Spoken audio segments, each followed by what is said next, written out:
Welcome to the Deep Dive.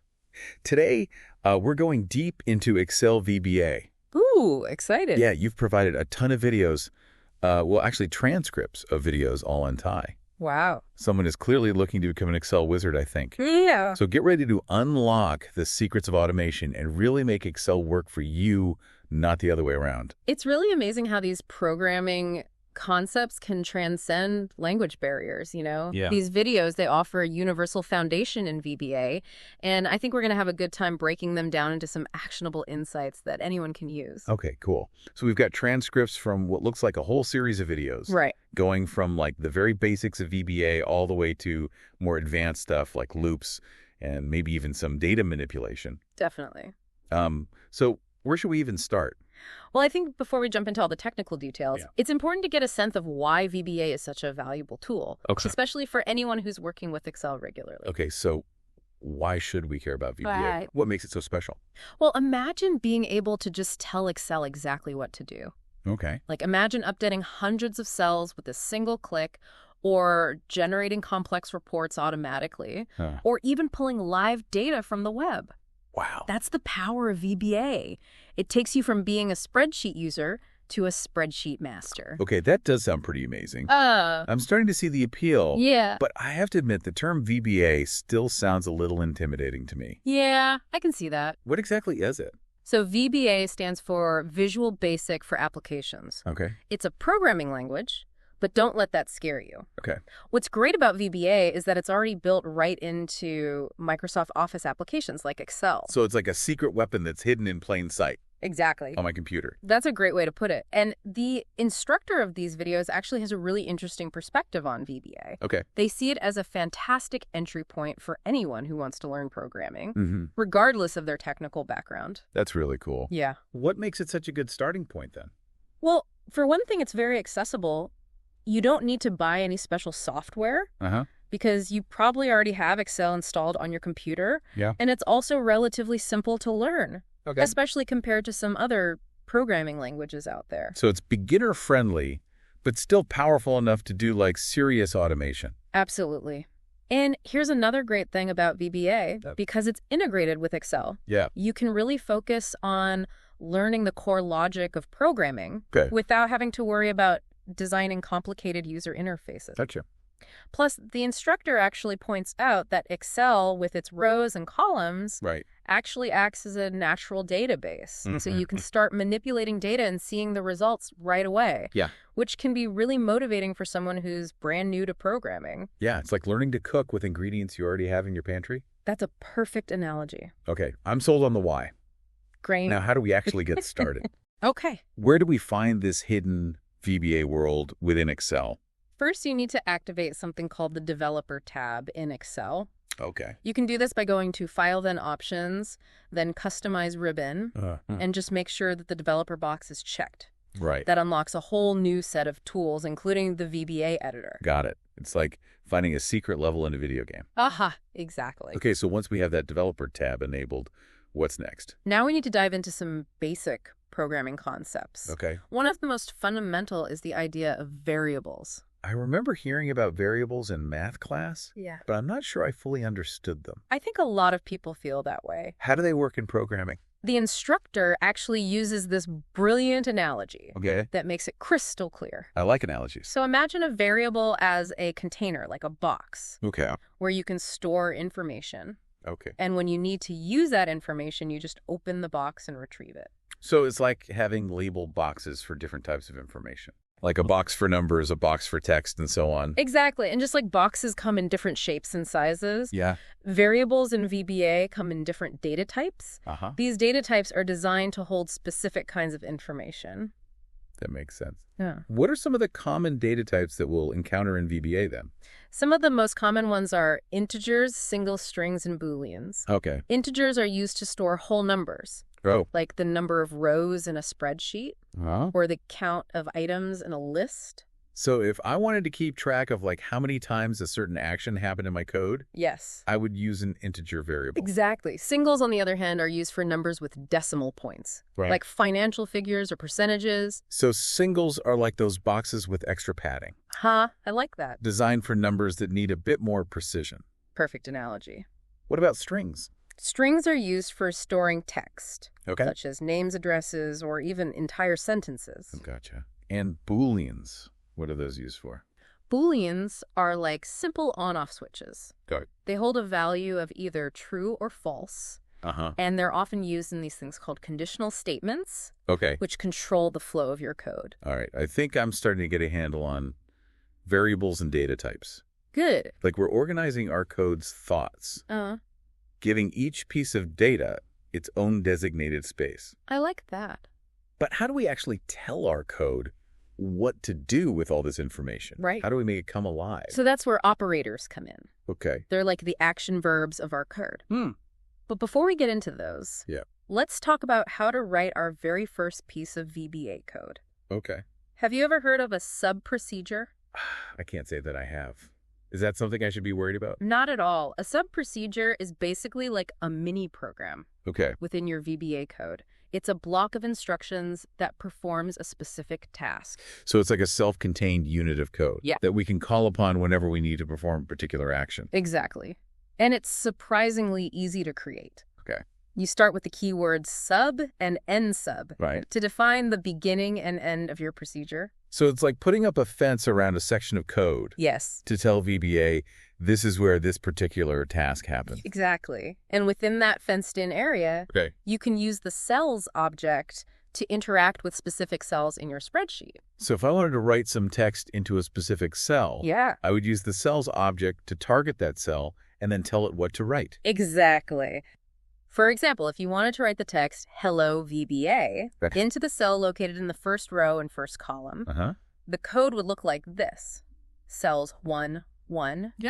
Value, hello VBA. Wow, that's pretty straightforward. It is. So we're telling VBA to find the cell at row 1, column 1, and put the text hello VBA into that cell. Exactly. And what happens next? How do we actually make this code run? That's where the VBA editor comes in. You can access it from the Developer tab, and it provides a dedicated space for you to write, edit, and run your VBA code.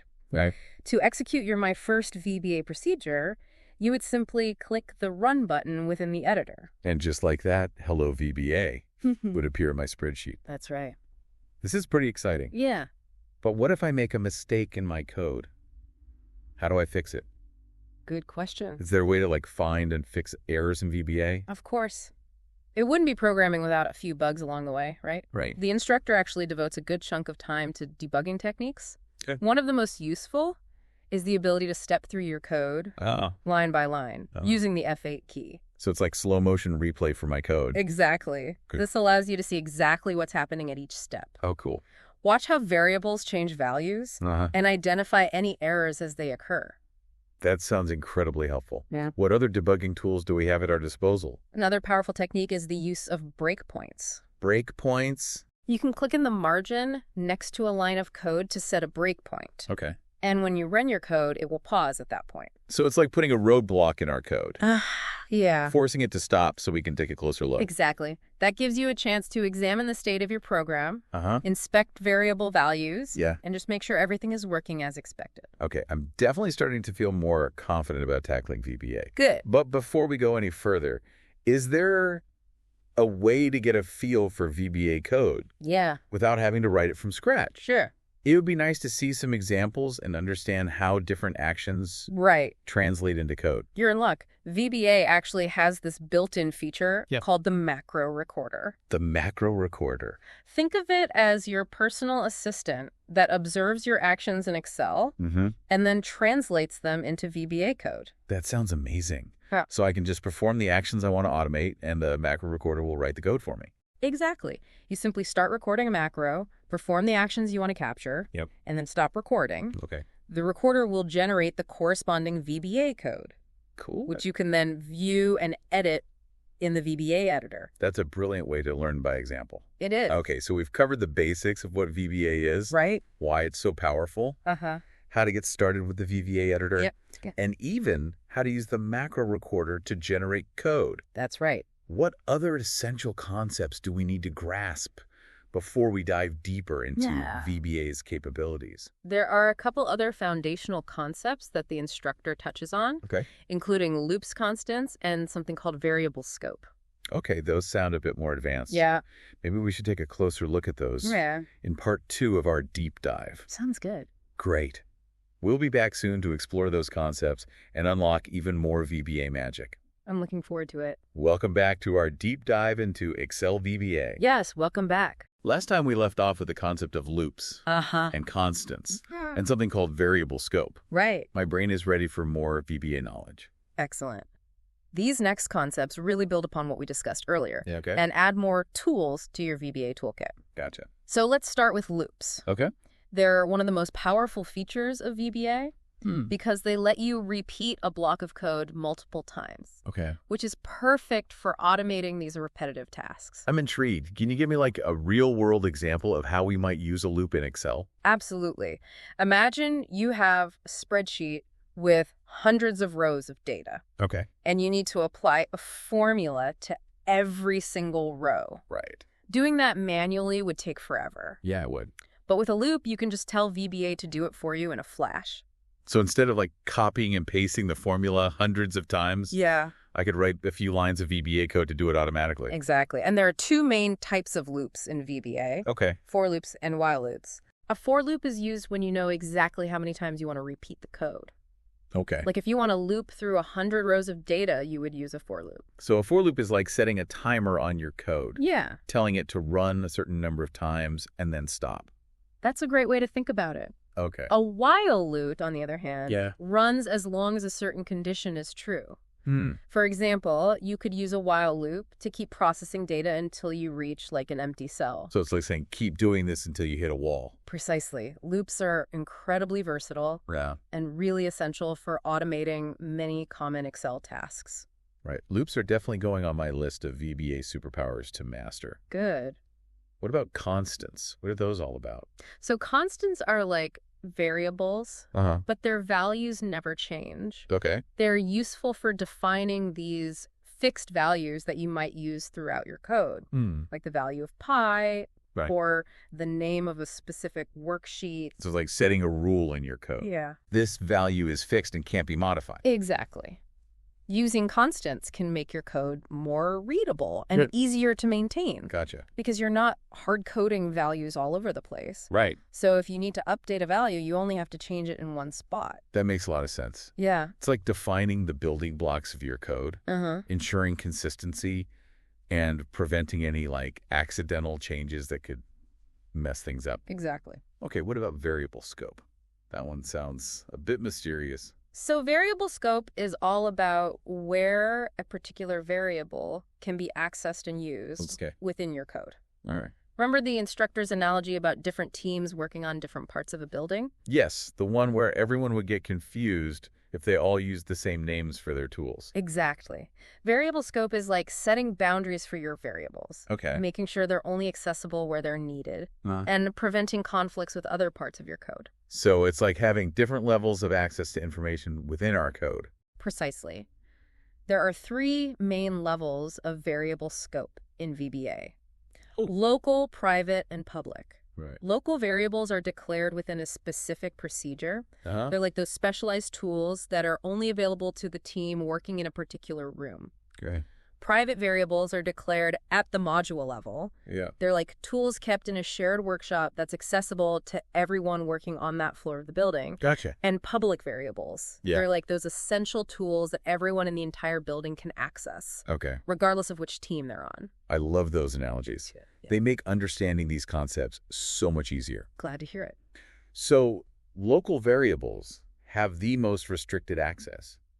While public variables have the widest access. That's right. Okay. Choosing the right scope for your variables is really important. Yeah. For writing well-structured, organized code. Makes sense. Where each variable plays its role without interfering with others. Okay, we've covered a lot of ground here. We've talked about loops for automating repetitive tasks. Right. Constants for defining fixed values. And variable scope for controlling access to information within our code. That's right. What's next on our VBA adventure? Now that we understand these fundamental concepts, it's time to learn how to actually manipulate data. Okay. And perform calculations in our VBA code. All right. And for that, we need to talk about operators. Bring on the operators. I'm ready to start putting these VBA skills into action. All right, we're back and ready to tackle those operators you mentioned. Yes, operators. Sounds like they're the key to making our VBA code actually do something interesting. They really are. They're the symbols and keywords that tell VBA how to manipulate data and perform calculations. Think of them as the verbs in your code, the action words that make things happen. Okay, I'm ready for action. Yeah. What kind of operators should we know about? Well, we can start with the familiar ones, the arithmetic operators. These are the symbols we all learned back in elementary school. Plus, minus, multiplication, and division. Right. And they work exactly the same way in VBA, allowing you to perform calculations within your code. So if I wanted to, add two numbers together or calculate a percentage, yes, I would use these arithmetic operators. Exactly. They're like the building blocks of any mathematical operation you might want to perform in your code. Gotcha. The instructor also mentions a special kind of division called integer division. Right. Which uses the backslash symbol. This operator divides two numbers, but it discards any remainder. Yeah. Giving you only the whole number result. That's right. When would we use integer division instead of regular division? It's particularly useful when you're working with things like row and column numbers in a spreadsheet. Okay. Because those numbers always has to be whole numbers. Right. So integer division makes sure that you get the correct result. So if you divide 10 by 3 using regular division, you get 3.3333. But if you use integer division, you just get 3. Exactly. Ah, I see. It's like those old school division problems where you would write the answer as 3 remainder 1. Right. Integer division just gives you the 3 part. Exactly. What about that mod operator you mentioned earlier? Does that have anything to do with division? It does. The mod operator gives you the remainder of a division. Okay. So in our 10 divided by 3 example, the mod operator would return 1. So integer division gives you the main result of the division, and mod gives you the leftover part. Yes. Interesting. How is the mod operator useful in VBA? Well, one common use is to check if a number is even or odd. Okay. If a number divided by 2 has a remainder of 0, it's even. Right. If the remainder is 1, it's odd. The mod operator makes it easy to perform this check in your code. That's pretty clever. Okay. What other operators should we add to our VBA toolbox? Next up, we have the comparison operator. So comparison operators. These allow you to compare values and make decisions based on the results. We have greater than, or equal to less than, or equal to, and not equal to. These sound like the decision makers of our code. Yes. They determine which path our code takes based on whether a comparison is true or false. Exactly. Comparison operators are essential for creating conditional statements, which allow you to execute different blocks of code depending on certain conditions. Can you give me an example of how we might use comparison operators in a conditional statement? Sure. Let's say you have a spreadsheet that tracks sales figures. Okay. And you want to highlight any sales that exceed a certain target. You could use a comparison operator to check if a sale is greater than the target. Right. And if it is, you could use VBA to change the cell's background color to green. So the comparison operator acts like a trigger. Yeah. Setting off a specific action if the condition is met. Exactly. The instructor also highlights an important point about comparison operators in VBA compared to other programming languages. Right. So VBA uses a single equal sign for both assigning a value to a variable A and D, comparing two values for equality. That is a little confusing. It can be, yeah. Especially for programmers who are coming from other languages where they use different symbols for those operations. Exactly. So it's important to pay close attention to the context. Right. To know whether you're assigning a value or making a comparison. Is there a way to make it clearer in our code which operation we're performing? Yes. Using clear and descriptive variable names can help avoid confusion. Okay. For example, instead of using a generic variable name like X, you could use a more meaningful name like sales target. Right. This makes it easier to understand the purpose of the variable and how it's being used in the code. That's a great tip. Clear variable names make the code more readable and understandable. Exactly. Not just for ourselves, but for anyone else who might need to work with it in the future. That's right. The goal is to write code that's not only functional, but also easy to understand and maintain. This has been an amazing deep dive into the world of Excel VBA. It has been fun. We've covered so much ground, from the basics of variables and data types to the power of loops, constants, and operators. It's a lot to take in. I feel a lot more confident about my ability to start automating tasks in Excel and making my work life so much easier. That's great to hear. What's even more exciting is that this is just the tip of the iceberg. Oh, wow. VBA has so much more to offer, and these foundational concepts will serve you well as you continue to explore its capabilities. I'm already thinking about all the tedious tasks that I can automate with VBA. Good. And for our listener, I'd say, if you could automate any task in Excel, what would it be? Yeah, that's a good question. Think about the things that eat up your time. Mm-hmm. The repetitive processes that make you just want to scream. Right. VBA might just be the solution you've been searching for. It very well could be. Thanks for joining us on this deep dive into Excel VBA. We'll see you next time for another adventure in knowledge exploration.